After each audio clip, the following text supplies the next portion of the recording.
Hello and welcome to Keeping It Real by Housing.com. I am your host RJ Pratham, and today we are going to decode the Indian real estate in Nashik.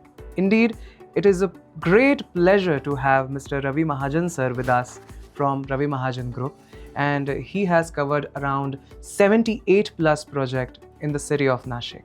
By the way, as you know, in Pune and Mumbai, the homes are becoming very costlier, so people are returning to hometown Nashik, and it is indeed great investment in Nashik. So we are going to talk about it more. Hello sir. नमस्कार. Sir, मला नक्कीच तुमच्याकडून जाणून घ्यायला आवडेल की नाशिकमध्ये का इन्व्हेस्ट करा.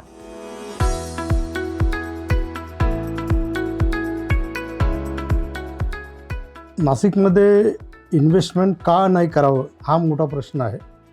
कारण की नाशिक हे जे आहे हे मुंबई, पुणे, नाशिकचा हा गोल्डन ट्रायंगल आहे. आणि आपल्याला तर माहितीच आहे की मुंबईचं पॉप्युलेशन आता मुंबई ही पूर्णपणे ऑक्युपाय झालेली आहे. पुण्यामधलं जागेचा स्पेस आता राहिलेला नाही आहे, लँड अवेलेबल नाही आहे. आणि नाशिकचं जर क्लायमेटचा विचार केला तर ह्या तिघांमध्ये नाशिक ही खूप बेटर ऑप्शन आहे. आणि पूर्ण महाराष्ट्राचा विचार केला तर नाशिकचा जो काही हवामान, पाण्याचा जो काही साठा आहे नाशिकमध्ये, कनेक्टिव्हिटी आहे, तर याच्यामध्ये नाशिक मला वाटतं ह्या शहरांपेक्षा खूप वेगळ्या पद्धतीने ग्रो होत आहे. आणि नाशिकची जी काही वाढीचा जो काही कल आहे तो हा नॅचरल ग्रोथ आहे. त्याच्यामुळे आणि नाशिकमध्ये आजही तुम्हाला अफोर्डेबल हाऊसिंग आहे, गेटेड कम्युनिटीचं कॉम्प्लेक्सेस इथे तयार होत आहेत.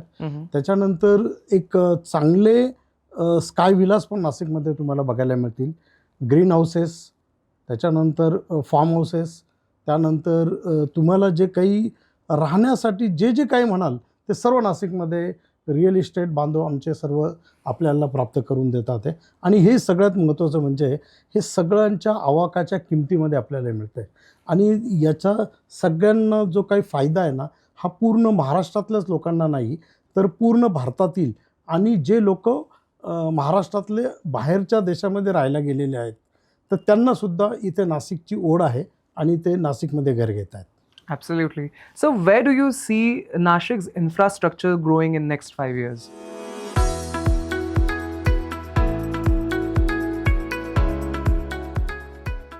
नाशिकचे इन्फ्रास्ट्रक्चरचा विचार केला तर ऑलरेडी आता समृद्धी हायवे रेडी झालेला आहे. चेन्नई सुरत हायवे नाशिकच्या जवळून जातो आहेत. आणि एअरपोर्ट कनेक्टिव्हिटी आता दिवसेंदिवस वाढते. रेल्वेचं जाळं पण विस्तार होतो आहे. आणि ह्या सगळ्या दृष्टिकोनातून बघायला गेलं तर समृद्धीचं आणि समृद्धीवरून आता जे काही मुंबईच्या जवळ वाढवण बंदर होत आहे तर त्याचा जर विचार केला तर मुंबई हे हाकेच्या अंतरावर आलेलं आहे. आणि नाशिकचे जे काही अवेलेबिलिटी ऑफ लँड्स आहेत, जो ग्रोथ रेशो आहे तो प्रचंड प्रमाणात वाढतो आहे.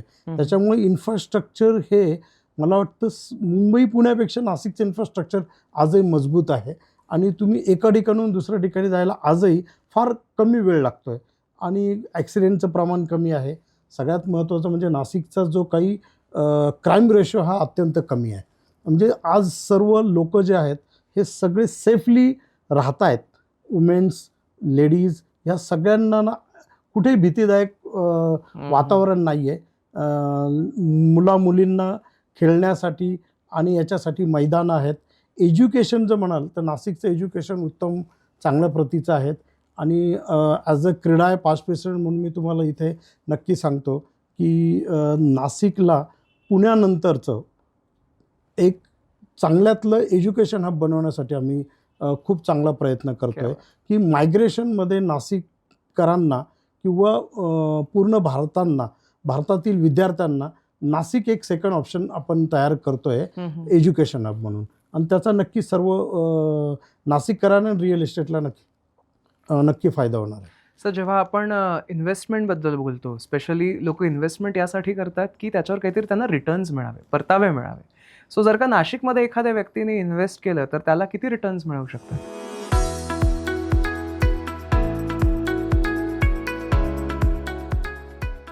नाशिकमध्ये रिटर्न्सचा तर नक्की फायदा होतोच आहे. सगळ्यात महत्त्वाचं रिटर्न्स म्हणण्यापेक्षा मी त्याच्याकडे वेगळ्या पद्धतीने बघेल की नाशिकला अफोर्डेबलचा पहिला विचार केला जातो. आज सामान्य लोकांना घर घेण्यासाठी एक उच्च प्रतीचं राहणीमानासाठी नाशिकची निवड लोक करतायत. म्हणजे आमच्याकडे तर बघितलं तर नाशिकला नुसतं विद्यार्थ्यांचाच कल वाढतोय किंवा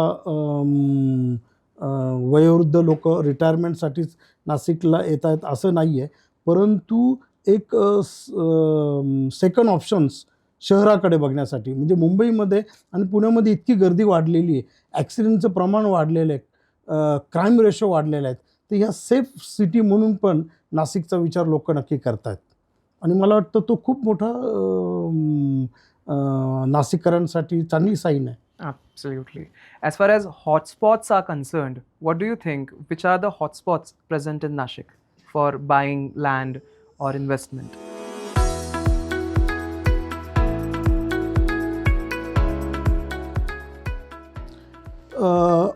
बघायला गेलं तर नाशिक हे चारही बाजूनी वाढत आहेत. नाशिकचा जो काही हॉटस्पॉट आहे हा आता बदलतो आहे. पूर्वी गंगापूर रोड, कॉलेज रोड हा एक हॉटस्पॉट होता. पण नाशिक आता तुम्ही बघायला गेलं तर आडगाव एक चांगलं डेव्हलप होतं आहे.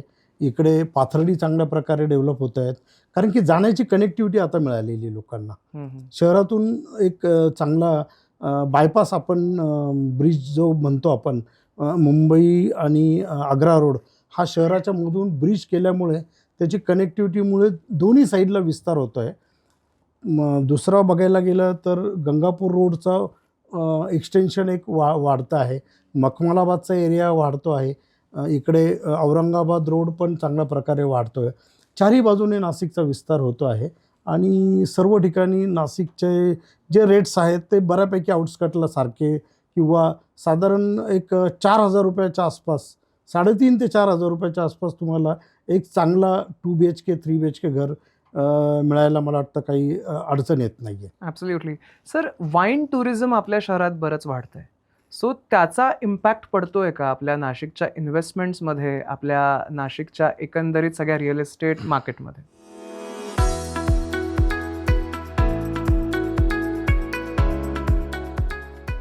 वाईन कॅपिटल म्हणून नाशिकची जी काही ओळख गेल्या 15 वर्षापासून आपण बघतो आहे, तर त्याचा नक्की इम्पॅक्ट होतो आहेच. त्याच्या व्यतिरिक्त म्हणजे नाशिकला नुसतं वाईन कॅपिटलच नाही आहे, पण इतरही नाशिकला जसं मी आता मगाशी बोललो की एज्युकेशन हबचं पण ऑपॉर्च्युनिटी खूप आहेत. आणि दुसरी महत्त्वाची गोष्ट म्हणजे नाशिकला इंडस्ट्रीमध्ये आता वेगवेगळ्या प्रकारच्या म्हणजे ऑटोमोबाईल इंडस्ट्रीचे पण खूप चांगले ऑपॉर्च्युनिटीज आहेत. आपल्याला माहिती आहे महिंद्राचा विस्तार आता जवळच होतो आहे आणि नाशिकच्या चहूबाजूने गोंद्यासारखी मोठी इंडस्ट्री डेव्हलप होते, दिंडोरी डेव्हलप होते आहेत. त्र्यंबक रोडला काही जागा ॲक्वायर झालेली आहे सातपूरच्या पुढे. ह्या सगळ्या प्रकारे इंडस्ट्री सर्व ठिकाणी ग्रोथ होत आहेत. सिन्नरला फार मोठा स्कोप आहे आणि सर्व ठिकाणी इंडस्ट्री ही काही थांबणारी गोष्ट नाशिकला नाही आहे, कारण की नाशिकमध्ये आजही इंडस्ट्रीसाठी नाही म्हटलं तरी चांगल्या प्रकारे लँड अवेलेबल आहे आणि स्वस्तामध्ये लँड मिळते आहेत. आय टीचा जर विचार केला पुण्यासारख्याचा, तर हळूहळू प्रमाणामध्ये आय टी पण ही नाशिकला येऊ घातलेली आहे आणि ती येणार आहे. कोणी नाशिकच्या आय टीला थांबू शकणार नाही आहे. फक्त थोडंसं एकदा क्लिक होणं गरजेचं आहे आय टीसाठी. ती क्लिक फक्त होण्याची नाशिककर वाट बघतायत. त्याच्यानंतर नाशिकला आय टीसुद्धा जोमाने येईल याच्याबद्दल निश्चित आम्हाला खात्री आहे. रवी महाजन ग्रुप सर एक लेगसी कॅरी करतात आणि असा एक आराखडा माझ्याकडे आलेला आहे की 2036 पर्यंत 118% ग्रोथ आपल्याला नाशिक रिअल इस्टेटमध्ये बघायला मिळणार आहे. तर तुमचं 2036 पर्यंतचं काही प्लॅनिंग आहे का आपल्या रवी महाजन ग्रुपचं? हो, नक्कीच आहे. आपण जे काही सांगतायत की 2036 पर्यंत नाशिककरांसाठी रवी महाजन ग्रुप काय देऊ शकतो आणि आपण जो आकडा सांगितला की 118%, मला वाटतं तो 118%पेक्षा निश्चित खूप जास्त प्रमाणात असणार आहे. कारण की ही 2-4 वर्षा नंतर काय होणार त्याच्यापेक्षा तुम्ही जो काही सांगतायत याला बराच अवधीचा पिरियड आहे आणि तो 118%पेक्षा खूप मोठ्या प्रमाणामध्ये वाढेल नाशिक, असं मला वाटतं आहे. कारण की शहराचा विस्तार हा खूप मोठ्या प्रमाणात होतो आहे आणि नाशिकला रवी महाजन कुठे बघतात किंवा नाशिकला आम्ही काय देऊ शकतो, हा तुमचा जो प्रश्न आहे खूप चांगला आहे. आम्ही आत्तापर्यंत जे काही कामं करत आलेलो होतो, तर त्यामध्ये आम्ही मध्यमवर्गीय अफोर्डेबल हाऊसिंगमध्ये पण आम्ही आत्तापर्यंत खूप काम केलेलं आहे. आणि आता लोकांची घराची संकल्पना थोडी बदलत चाललेली आहे. 2 BHK वाले 3 BHKकडे वळत आहेत, 3 BHK 4 BHKमध्ये जात आहेत आणि नाशिकमध्ये आता बंगलोची संकल्पना थोडी कमी होत चाललेली आहे. कारण की त्याला बरेच म्हणजे रिझन्स आहेत. Security point of view, amenities, group हाऊसिंगमध्ये आणि ह्या सगळ्या गोष्टी आम्ही तिथे लोकांना देतो आहेत. गेटेड कम्युनिटी, ज्याच्यामध्ये तुम्हाला सर्व प्रकारच्या सुविधा, लहान मुलांना खेळण्याची जागा, party lawn, club house, badminton court, cricket net, swimming pool, skywalk, ह्या सर्व ॲमिडीज लोकांना पाहिजेत आणि ते देण्यासाठी मोठमोठ्या स्कीम्स नाशिकमध्ये येऊ घातल्यात. आणि अशाच प्रकारच्या मोठमोठ्या स्कीम्स आम्ही तयार पण झालेल्या आहेत आणि पुढे याहीपेक्षा मोठ्या प्रकारच्या आता आम्ही जे काही 300 ते 500 घरांच्या ग्रुप हाऊसिंगमध्ये काम करतो आहेत, तर याच्यापेक्षा मोठ्या 1000-1200 अशा प्रकारच्या पण स्कीम्स आमच्या प्लॅनमध्ये आहेत आणि त्या नक्की नाशिककरांना फायद्याच्या ठरतील. त्याच्यामध्ये तर नक्की अफोर्डेबल हाऊसिंग पण करण्यामध्ये एक म्हणजे लोकांना स्वस्तात घर देण्याचं पण एक अपॉर्च्युनिटी आम्हाला त्याच्यामध्ये मिळते. सर्व ॲमिडीज दिल्या जातात आणि ज्यांना बंगलो पाहिजे त्यांच्यासाठी मोठमोठ्या स्काय विलाज किंवा प्रीमियम अपार्टमेंट्स ह्या देण्याचा आमचा नक्की मानस आहे, की ज्याच्यामध्ये सर्व काही हायफाय, म्हणजे मुंबई पुण्याला जायची गरज नाही. इनफॅक्ट मला तर असं सांगायचं आहे की मुंबईचे लोक, आमचं एक अँटोनिया म्हणून एक प्रोजेक्ट्स आहे, त्याच्यामध्ये मुंबई आणि बाहेरचे जे काही NRs आहेत, तर ज्यांना नाशिकला बंगलो घ्यायचा आहे त्या लोकांनी आमच्याकडे ऑलरेडी बुकिंग केलेलं आहे आणि बुकिंग 80% बुकिंग आमचं तिथं पूर्ण झालेलं आहे आणि खूप चांगल्या प्रकारचा रिस्पॉन्स आहे. लोकांची नाशिककडे बघण्याचा दृष्टिकोन हा बदलत चाललेला. आत्तासुद्धा अशा घरांची मोठ्या म्हणजे ज्याला 4 BHK, 5 BHK, 4 BHK हा लोक 3000 स्क्वेअर फीटचा मागतात. 5 BHK असेल तर तो 4000 स्क्वेअर फीटपर्यंत होतो आहे आणि लोकांना एक बंगलोचं फील तिथे आम्ही देण्याचा तिथे प्रयत्न करतो विथ ऑल ॲमिनिटीज. राहिली गोष्ट की ज्या मध्यमवर्गीय आहेत तर त्यांना ज्या ॲमिनिटीज तर सर्व मिळतातच आहेत आणि त्याबरोबर अलॉटेड पार्किंग आहे, मोकळे मैदानं आम्ही बिल्डिंग्समध्ये खेळण्यासाठी ठेवलेले आहेत. ह्या सर्व ॲमिनिटीज दिल्यानंतर लोक ऑफकोर्स खूप खुश आहेत. म्हणजे आमच्या कामावर तर ऑलरेडी नाशिककर प्रेम करतातच आहेत आणि सगळ्यात महत्त्वाचं म्हणजे की टाईमली पोझिशन हा आमचा एक महत्त्वाचा मुद्दा आम्ही आमच्या ध्येय डोळ्यासमोर ठेवलेले आहे. क्वालिटीमध्ये आम्ही आणि मटेरियलमध्ये कुठेही कॉम्प्रोमाइज करत नाही. सर्व ब्रँडेड ज्या काही वस्तू किंवा ज्या गोष्टी तिथे मटेरियलचा वापर करायला पाहिजे त्या सर्व ब्रँडेड्स असतात आणि सगळ्यात महत्त्वाचं म्हणजे आफ्टर पोझेशन जे काही लोकांना किरकोळ जरी मेंटेनन्स असेल तरी तो आमच्या स्वखर्चाने आम्ही तिथे करतो. अगदी 17-18 वर्षानंतर सुद्धा काही लोकांचं आम्ही किरकोळ जरी प्रॉब्लेम्स आलात, कोणाचा कॉक बदलून देणं असो, संडासची भांडे फुटलेले असेल तर ते बदलून देणं असो आणि काहींचे लिकेजेस असतात, काही लोकांच्या टाईल्स पण खराब झालेल्या असतात. ह्या सगळ्या गोष्टी आम्ही 18 वर्षानंतरसुद्धा स्वखर्चाने कुठलाही पैसे न घेता आम्ही हे रिपेअर करून देत असतो. काही लोकांचं सॅटिस्फॅक्शन हे फार महत्त्वाचं असतं आणि तेच लोक त्यांच्याच नातेवाईक मित्रमंडळींना आमच्याकडे परत घरासाठी रेफर करतात आणि तो आमच्यासाठी सगळ्यात मोठा मार्केटिंगचा मुद्दा पण आहे आणि सो हे करावं लागतं. सर, ॲट दिस मोमेंट लोक इन्व्हेस्ट करताना सुद्धा थोडा विचार करतायत. मग अशा वेळेला रेसिडेन्शियल प्रोजेक्ट्समध्ये इन्व्हेस्ट करायला हवं की मग कमर्शियल प्रोजेक्ट्समध्ये, काय वाटतं?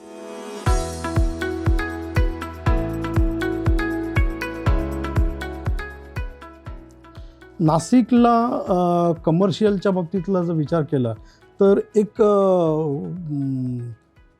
पूर्वीपेक्षा आता कमर्शियलला चांगली व्हॅल्यू आलेली आहे आणि रिटर्न्स पण मिळतात आहे. परंतु आजही काही प्रकारचे झोन्स ठरलेले आहेत नाशिकमध्ये. तर त्या झोनमध्ये चांगलं कमर्शियलला मागणी आहे आणि म्हणजे फक्त नाशिकला असे मोठमोठे ह्यूज कमर्शियल कॉम्प्लेक्स अजून होत नाही आहे. ते व्हायला पाहिजे की मुंबई पुण्याला पण बघतो की 8-8, 10-10 मजली कमर्शियल ऑफिसेस प्रिमायसेस चांगल्या चालतात आणि त्या भाड्याने पण ताबडतोब विकल्या जातात. नाशिकचा विचार केला तर मला वाटतं साधारण एक 10% कमर्शियलचा व्यवसाय चालतो. बाकीचा 90% तर राहणाऱ्या लोकांसाठीच नासिक प्रसिद्ध आहेत. तर रेसिडेंशियल कॉम्प्लेक्सला पण चांगले दिवस आहेत असं मला वाटतं. जब हम बात करते हैं रवि महाजन ग्रुप के बारे में तो सबसे पहले ध्यान में आता है एक बहुत बड़ा कंस्ट्रक्शन। और जब बात करते हैं आपके प्रोजेक्ट के बारे में तो क्या लगता है सर आपको, आपका ऐसा कौन सा प्रोजेक्ट है जो हर एक इंसान ने जाके देखना चाहिए?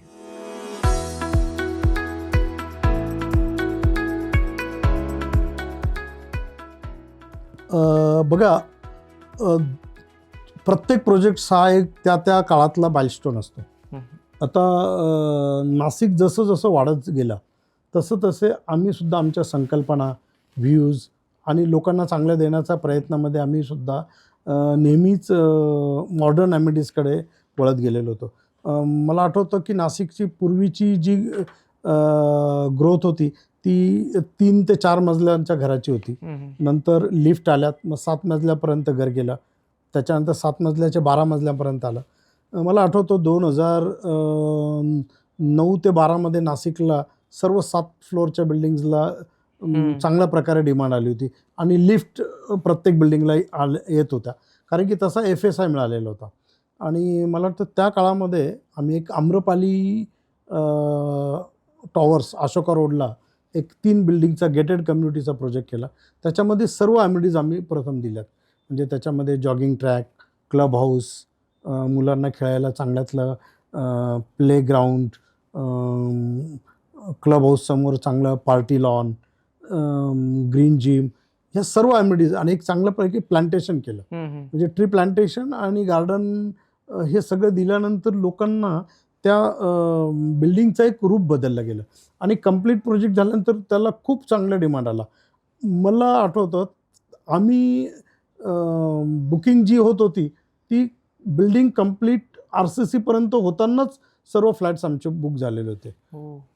परंतु त्याच्यानंतर बिल्डिंग कंप्लीट झाल्यानंतर पोझिशनच्या टाईमला त्याचे रेट जवळजवळ 1100-1200 रुपये स्क्वेअर फीटने वाढले. म्हणजे त्या प्रोजेक्टला सर्वात जास्त बिल्डरपेक्षा फायदा त्या ॲप्रिसिएशन कॉस्ट लोकांना खूप मिळाली. त्याच्यात आम्हाला खूप आनंद आहे आणि आजही लोक खूप खुश आहे. त्या बिल्डिंगला मला आठवतं अल्ट्राटेक सिमेंटचा त्याला एक बेस्ट बिल्डिंग अवॉर्ड पण त्या काळात गेटेड कम्युनिटीजमध्ये मिळाला. त्याच्यानंतर दुसरा एक आमचा एक प्रोजेक्ट आहे मुंबई नाक्याला आमोदिनी म्हणून आहे. त्याच्यामध्ये ह्या सर्व ॲम्युनिटीज आम्ही तिथे दिलेला होता. त्या बिल्डिंगला पण एक BIचा आम्हाला अवॉर्ड मिळाला. तिथे पण एक चांगल्या प्रकारची कम्युनिटी आम्ही तिथे स्थापित केली. आजही ती बिल्डिंग एक चांगल्या प्रकारचं म्हणजे एक दिमाखाने ती त्या एरियामध्ये उभी आहे. 14 फ्लोअरची बिल्डिंग, प्रत्येकाला 2-2 पार्किंग, चांगल्यातलं सिक्युरिटी सिस्टीम्स सर्व काही आम्ही तिथे दिलेलं आहेत. मध्यमवर्गीयांसाठी एक आम्ही कामतवाड्यासारख्या ठिकाणी 2013 ते 15मध्ये ती बिल्डिंग अंतरिक्ष म्हणून आम्ही कामतवाड्यात तयार केली. तिथे पण कमी किमतीत खूप सुखसुविधा आम्ही त्यामध्ये दिलेल्या आहेत. त्या बिल्डिंगला पण आम्हाला एक अवॉर्ड मिळालेला आहे. आणि ऑल ॲम्युनिटीज, आता ॲम्युनिटीजमध्ये आम्ही कुठे मागे हटत नाही.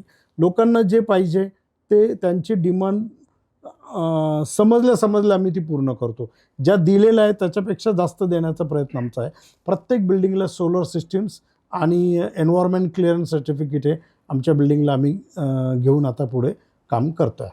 आत्ताचा विचार केला तर ऑनगोईंग प्रोजेक्ट्समध्ये काठेगल्ली बनकर चौकामध्ये 300 फ्लॅटचा एक आनंदवन म्हणून एक प्रोजेक्ट आमचा नुकताच परिपूर्ण झालेला आहे आणि लोकांनी पोझिशन पण घेतलेले आहेत. दिमाखाने ती बिल्डिंग त्या एरियामध्ये उभी आहे. प्रत्येकाला म्हणजे मोकळी हवा आणि भरपूर पार्किंग जे म्हणाल तर खूप चांगल्या प्रकारे पार्किंगची अलॉटमेंट तिथे झालेली आहे. लोक अत्यंत सुखी समाधानी आहेत. आणि पुढचे इंदिरानगरमध्ये एक अमृतधारा म्हणून प्रोजेक्ट्स आहेत, त्याच्यातही 452 फ्लॅट्स आहेत. त्याही दिमाखाने आता होतात आहेत. मगाशी बोलल्याप्रमाणे एक प्रीमियम प्रोजेक्ट्स स्काय विलाचा अँटोनी आहेत, त्याच्यात तर सर्व ॲम्युनिटीज आम्ही तिथे देतो आहेत. तो पण एक प्रीमियम प्रोजेक्ट्समध्ये नाशिकमध्ये एक नावारूपाला नक्की लवकरच येईल अशी मला आशा आहे. सर, महाकुंभामुळे नाशिक रिअल इस्टेटची ग्रोथ कुठपर्यंत बघताय तुम्ही? वाढेल की तशीच राहील? नक्की वाढणार तर आहेच. नाशिकमध्ये पण जे काही फंड्स येत आहेत इन्फ्रास्ट्रक्चर फंडसाठी, तर त्याच्या दृष्टिकोनातून विचार केला तर नाशिकचा रिंग रोड्स डेव्हलप होणार आहे. नाशिकची इंटरनल रोड्सला पण चांगला स्कोप आहे. त्यानंतर नाशिकमध्ये जे काही लोक येतील तेव्हा त्यांना नाशिक हेच वेगळं बदललेलं दिसेल. तर सगळ्यांचे व्यवसाय वाढतील. रिअल इस्टेटचा पण आम्ही त्याच्यात विचार करतो आहे की नाशिकला कसं हायलाईट्स करता येईल. As a CREDAI member, CREDAI past president म्हणून आम्ही पण त्या दृष्टीने पूर्ण प्लॅनिंग करतो आहे की नाशिकची जी काही विजनरी आहे आमची, ती नाशिक सिटी आम्ही पूर्ण ऑल ओव्हर इंडियात आणि काही परदेशातसुद्धा याची मार्केटिंग आम्ही करतो आहे की जेणेकरून मायग्रेशन पण व्हायला पाहिजे आणि लोकांनी सेकंड होम म्हणून नासिक का ज़रूर विचार केला पाहिजे. तो जब हम लोग बात करते हैं हमारे शहर की ग्रोथ के बारे में, तो हमने देखा है कि जो बहुत ही क्लीन शहर है वहाँ पे इन्वेस्टमेंट ज़्यादा होती है, और जो हमारे शहर में जो रियल इस्टेट जो बनाते हैं, जो बहुत बड़ी बड़ी बॉडीज़ हैं, आप उनको क्या बताना चाहते हो? क्या सजेशंस हैं आपके पास?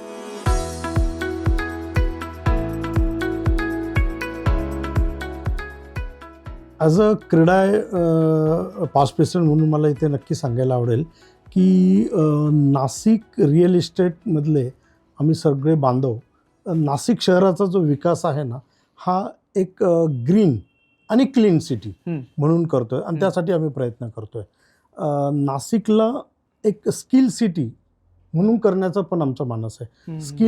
स्किलिंग सेंटर्स नाशिकला आपण एक तयार करतो आहे आणि ऑलरेडी आपले पास्ट प्रेसिडेंट जितूभाई ठक्कर हे त्यावर मोठं काम करतात आहे. नाशिकला सर्व प्रकारचे जे काही लेबर्स आहेत, सर्व प्रकारचे हे त्याच्यात इंजिनियर्स असो, लेबर असो किंवा अगदी ड्रायव्हरपासून सगळ्यांना एज्युकेशन त्या कामाचं देणं हा एक त्याचं एक मोटो आहे आमचा. ते ध्येय आहे की प्रत्येक काम हे कोणाचंही छोटं नाही आहे. ते फक्त चांगल्या पद्धतीने कसं करणार आणि त्याच्यातनं आपण आपल्या शहराची, आपल्या देशाची ओळख उच्च पातळीवर नेण्यासाठी प्रयत्न आम्ही करणार आहोत. म्हणून नाशिकला एकतर आमचं स्लोगन आहे की green and clean city Nashik हा पहिला, स्किल सिटी नाशिक, ह्या सगळ्यांचा समावेश करून नाशिकला एक भारताच्या नकाशावर वेगळं स्थान देण्याचा नक्की आमचा रिअल इस्टेट क्षेत्रातून आम्ही तसा नक्की क्रीडामार्फत प्रयत्न करतो आहे. नक्कीच, आणि याच्यामुळे इन्व्हेस्टमेंट आपल्या शहरात नक्कीच वाढेल. सर, त्याचबरोबर 30 वर्षांपूर्वी तुम्ही गेटेड कम्युनिटी आपल्या नाशिकमध्ये इंट्रोड्यूस केली, त्याचे पायनियर तुम्ही आहात. पण आज लोकांचा शिफ्ट जरा वेगळा झालेला आहे. काही लोक इंडिपेंडंट विलाकडे जातात, काही जण गेटेड कम्युनिटीलाच धरून राहतात, काही जणांना अजून काहीतरी अपेक्षा असतात. तुम्हाला काय वाटतं?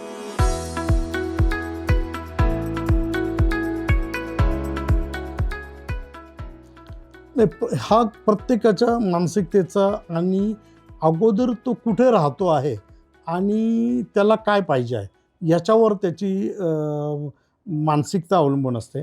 आता नाशिकला आजही एक सिंगल बिल्डिंग्स ज्याला चारही साईडनी 1 फ्लोअर 1 फ्लॅट ते आपल्याकडे एक पद्धत आहे. पण कसं आहे की ती जागा काय तुम्हाला देते, कारण की प्रत्येका प्लॉटला ते शक्य नाही आहे. आणि ॲज अ डेव्हलपर त्याच्यामध्ये FSIचा कॅल्क्युलेशन्स हा खूप मोठा भाग असतो. जर मोठी लँड्स असेल तर तुम्हाला गेटेड कम्युनिटीमध्ये जावंच लागतात, कारण की त्याच्यामध्ये तेवढा FSI कन्झ्युम होणं गरजेचं असतं. आणि ऑफकोर्स जास्तीत जास्त लोकांना गेटेड कम्युनिटी ही सुरक्षित वाटते आणि आपल्या म्हणजे लोक हा समूहामध्ये राहतात, तर त्याच्यामुळे गेटेड कम्युनिटीला नक्कीच पूर्वी पण चांगले दिवस होते, आताही आहेत. पूर्वी होत नव्हते, आता व्हायला लागले, तर लोकांचा कल आणि त्याचे फायदे त्यांना आकर्षित करतात हे. क्या बात. आणि स्काय विलासचे पण चांगले दिवस आहेत.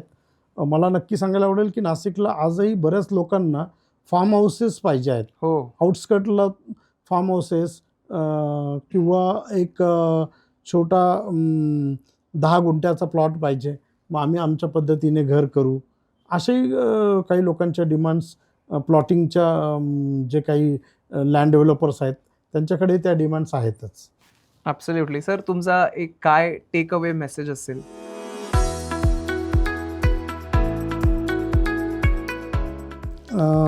मला सर्व जे काही व्ह्युअर्स आहेत त्यांना एकच सांगायचं आहे की नाशिक हे खूप छान शहर आहे, आनंददायी आहे आणि नाशिकच्या लोकांचा आदरातिथ्य हे खूप चांगलं आहे आणि तुम्ही एकदा नक्की नाशिकला व्हिजिट करा. नाशिकला आपलं स्वप्नातलं राहण्याचं घर नक्की बनवा, एवढीच मी तुम्हाला विनंती करतो. धन्यवाद. So that's it for the day. By the way, you can get fresh episode here only on housing.com app, housing.com, JioSaavn, Apple Podcast, and definitely on Spotify too. By the way, our YouTube channel is housing.com. You can get all the fresh episodes there. Till then, take care of yourself.